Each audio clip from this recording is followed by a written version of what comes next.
And you can feel the energy as soon as you get to the starting line here. We just sent off the first wave of bikers at 7:30. This is the second wave of bikers you see here. 2 police officers were responding to the call of a car crash. When they walked up to that car, the person inside of it got out of the car with a gun and started shooting at them. They're telling me to rap, but here, watch this. Let's see it. Let's give us a quick one. Come on, let's see it. Whoa! Hold up. Okay, Julie. That's what I learned in the Chappaqua Central School District. It goes to show in a matter of seconds, this family's life changed forever. One of the co-owners of this place, Biagio Fortunato, is how you told me to say it, with the hand motion. Morning.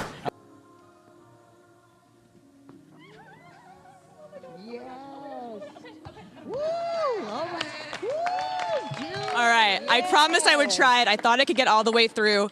I cannot. A video was caught of what happened, and it's making the rounds on social media, certainly unsettling to say the least. Now, what's interesting about that video, though, we just wrapped up a press conference with the NYPD transit chief as well as the MTA chief, and they told us all the video that's making its way around the web is really helping them to put together new clues in this case.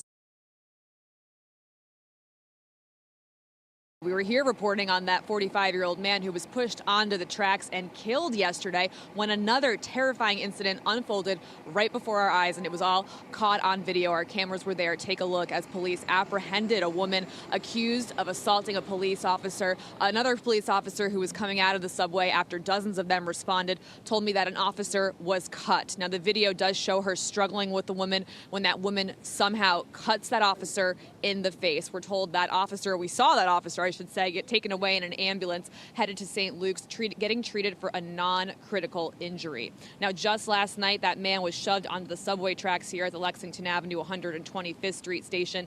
Police tell us that deadly attack was unprovoked. Of course, we have been dealing with a rash of recent violent episodes on the city subway trains. Riders tell us it has them on edge.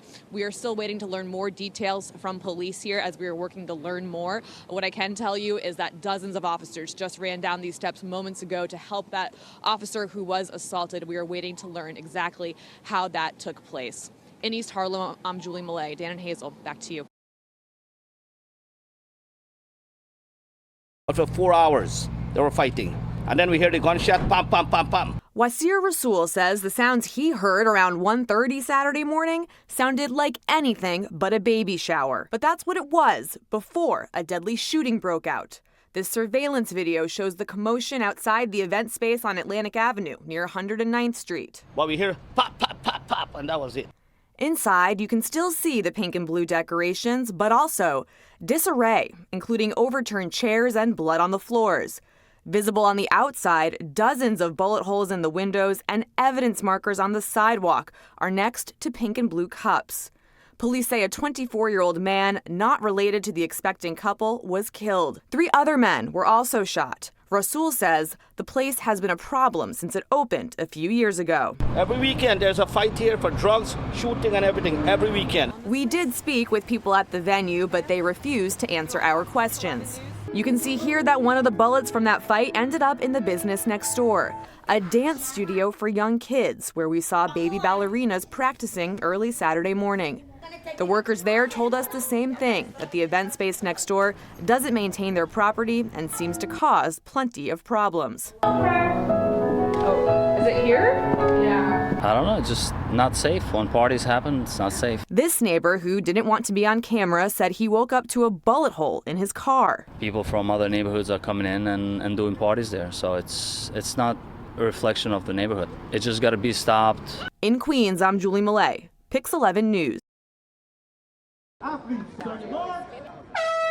More than 8,000 athletes took off, some on wheels, some on foot, some on prosthetic limbs, for Sunday's Hope and Possibility 4-mile race through Central Park. For many of these athletes, the hardest part of the event isn't finishing, it's getting to the starting line. I'm a cancer survivor.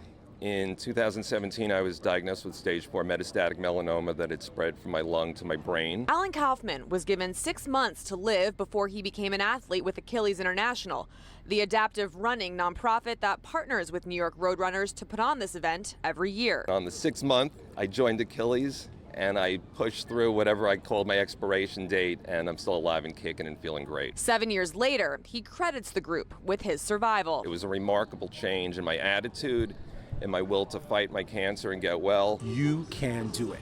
You know, being out there, being active, moving around is truly an inspiration for the people around you. Race director Ted Metellus calls the race, now in its 22nd year, one of the most special events put on by the New York Roadrunners because of its focus on athletes with disabilities. We see them today, but they're being active and moving 365. And there were some celebrities taking part in support of some of the athletes. Comedian Jon Stewart welcomed athletes at the start and raced alongside a group of veterans.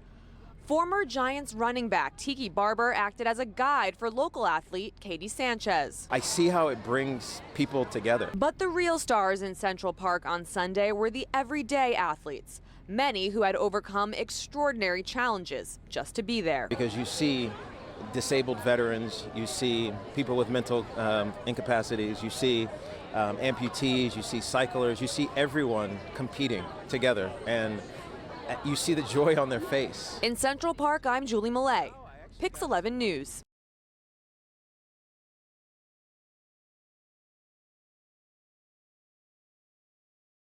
We're going to start off with a live look at Route 3, where there's no issues to report here out by the Meadowlands. Everything looking nice and easy there this morning. I'll tell you where we do have a problem, though. That's over on Route 23 northbound at 80.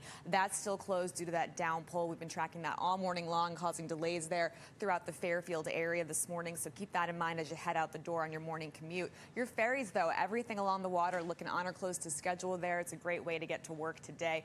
The rails, same thing. Everything on or close to schedule this morning across the trains, so that's some good news. All of the earlier planned track work on the subways is also wrapped up, so everything looking good there. Your alternate side parking rules are in effect today. Craig, back over to you. It only took 4 hours, but those delays of the George starting to smooth out. 20 to 25 minutes there. Lincoln 5 to 10, Holland 10 to 15. At last check, the Mario Cuomo looking good as well. The 502 now. Remember that construction we were talking about over on the Cross Bronx Expressway that wasn't causing a delay? Now it's causing a delay. That construction eastbound. We're taking out to Connecticut here. We've got delays through Darien and Norwalk this morning. We've got construction northbound from exit 11 to 17 causing that issue. But the southbound side looks pretty good. Just a pretty slow roll here northbound right now. Star, thank you so much. Looking good, that forecast right now. What's not looking so good this morning is some construction we're going to talk about. First, on the Cross Bronx Expressway, we've got construction eastbound, exit 4B to 5A. Not really causing any delays right now, but you can see that it's out there. Now, once you get past that, we do have construction on 95 northbound, exit 7 Tremont Ave, as well as 95 southbound, exit 13 Connor Street to Pelham Parkway, and you can see that's causing a bit of a backup at 422 this morning. We're going to continue to keep an eye on that for you and keep you posted. As far as your subways, we have planned track work on these lines, so something to keep in mind as you head out the door to catch the train this morning. Your rails, though, everything looking on or close to schedule this morning. Your alternate side parking rules are in effect today. Craig, back over to you. Let's take you out here to Connecticut 95. We're seeing some slowdowns in the Stamford area, but no other major issues to report in Connecticut right now.